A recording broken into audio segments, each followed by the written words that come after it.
আজ আমাদের সবচেয়ে বেশি গুনাহ আমাদের নজরের গুনাহ।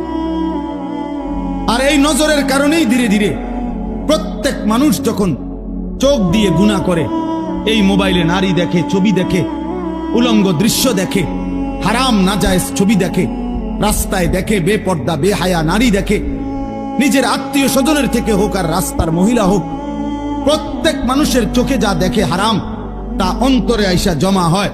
আর অন্তর থেকে ধীরে ধীরে পরিকল্পনা, প্ল্যান, প্রোগ্রাম বাড়াইতে বাড়াইতে বাড়াইতে বাড়াইতে একসময় লজ্জাস্থানের দ্বারাও জিনা এবং ব্যভিচারের গুনাহ হয়েছে।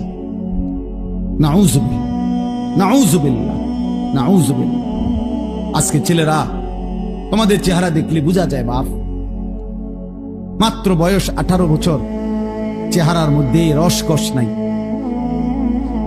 16, 18, 20 বছরের ছেলেদের সাফা ভিতরে ঢুকে গেছে। তোমাদের চুল দেখলে বোঝা যায়, তোমাদের চেহারার বিমর্ষ ভাব দেখলে বোঝা যায় গুনাহ করতে করতে তোমরা ক্লান্ত, গুনাহ করতে করতে ক্লান্ত।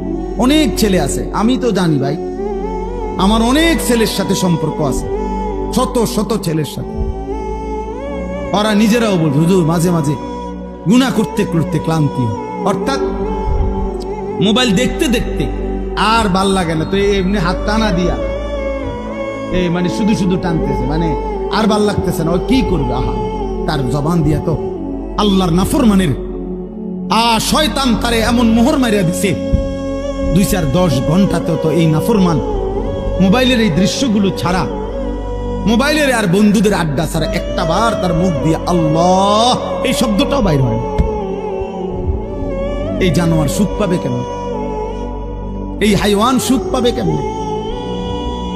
ও তো ভিন্ন কিছু জানেই না, ও তো সেজদার মজাই জানে না, ও তো আল্লাহকে ডাকার মজাই জানে না, ও আল্লাহর রাস্তায় দান করার মজাই জানে না, ও আল্লাহর ইলম দ্বীন শিখার মজাই তো জানে না। বড় পীর আব্দুল কাদের জিলানী রাহমাতুল্লাহ আলাইহি বলছেন, দুনিয়ার রাজা বাদশারা যদি জানতো আমি আব্দুল কাদের রাত গভীরে তাহাজ্জুদ নামাজে যখন সেজদা দেই, আমার এই কপালটা যেটুকু মাটির মধ্যে যখন লাগে সেজদাতে, উনি বলেন আমি তখন যেই মজা পাই, যেই সুখ পাই, যেই আনন্দ পাই, আল্লাহর কসম তিনি বলেন দুনিয়ার রাজা বাদশারা যদি যা টের পাইতো, তাহলে আমার থেকে বন্দুক ঠেকাইয়া ওই সুখ ছিনাইয়া নেওয়ার চেষ্টা করে। আলা বিযিকরিল্লাহি তাতমাইন্নুল কুলুব। রব্বুল আলামিন বলেন আমি ওয়াদা দিলাম আমার বান্দা যখন আমাকে ডাকবে আমি